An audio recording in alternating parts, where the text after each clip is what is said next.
तो आज की वीडियो में हम लोग पढ़ने वाले हैं ग्राफ के बारे में।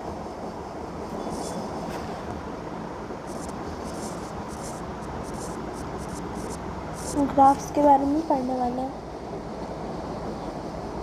तो सबसे पहली बात कुछ बेसिक्स से हम शुरू करने वाले हैं।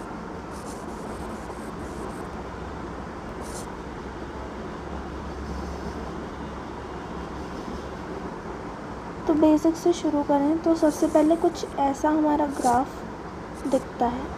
ये एक तरीके का ग्राफ होता है जो ऊपर खुले, और ये एक तरीके का ग्राफ होता है जो नीचे खुलता है। जो ग्राफ ऊपर खुलते हैं, अब इस ग्राफ को आप रिप्रेजेंट करते हो y is equals to a x square plus b x plus c से। ये एक स्क्वायर है, तभी ये एक पैराबोला फॉर्म हुआ है। ठीक है, तो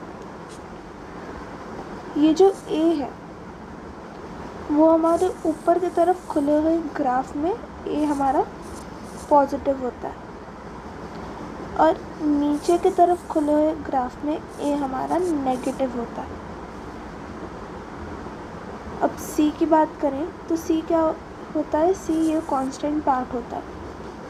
अगर हमारा ग्राफ जो y एक्सिस है ये हमारी x एक्सिस होती है, ये हमारी y एक्सिस होती है, तो हमारा जो ग्राफ है अगर वो y एक्सिस पे नीचे टच करता है तो c हमारा नेगेटिव हो जाता है।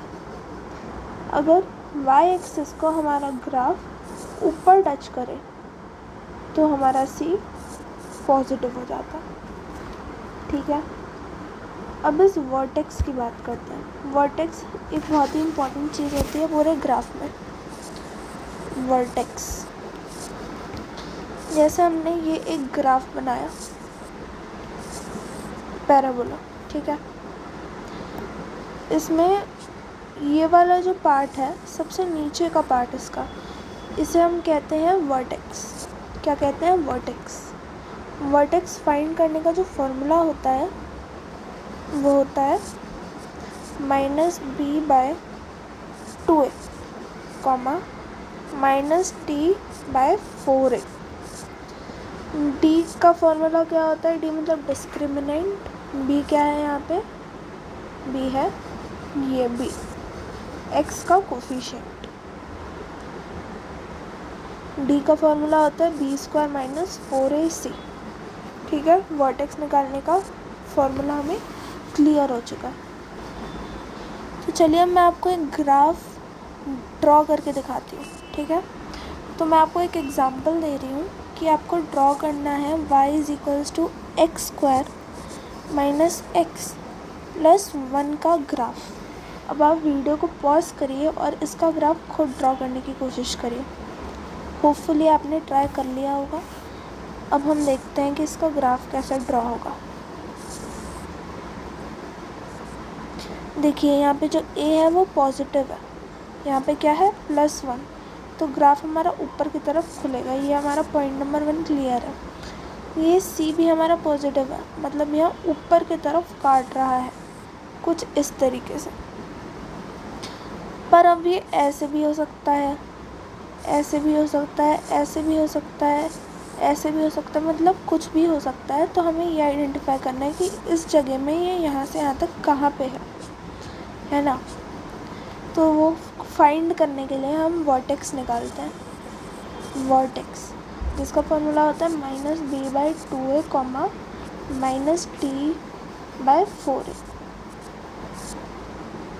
तो हमारा b है -1, तो ये हो जाएगा 1/2, -b² - 4ac, मतलब -3 अपॉन में 4। क्लियर हुआ आपको ये कैसे निकालना है? तो ये क्या आ रहा है हमारा 1/2, 3/4, मतलब ये कुछ फर्स्ट क्वाड्रेंट में आएगा, जिसमें x की जो वैल्यू है वो है 1/2 और y की जो वैल्यू है वो है 3/4। तो इसका ग्राफ कुछ ऐसे बनेगा, ठीक है। ऐसे हम ग्राफ बनाते हैं। ऐसे ही आपको मैं एक होमवर्क क्वेश्चन दे देती हूँ जो कि आप अपने घर पर ज़रूर ट्राई करें। y is equals to -x² -3x + 4 का ड्रॉ करना है आपको ग्राफ, जैसे मैंने आपको अभी करना सिखाया। That's your homework.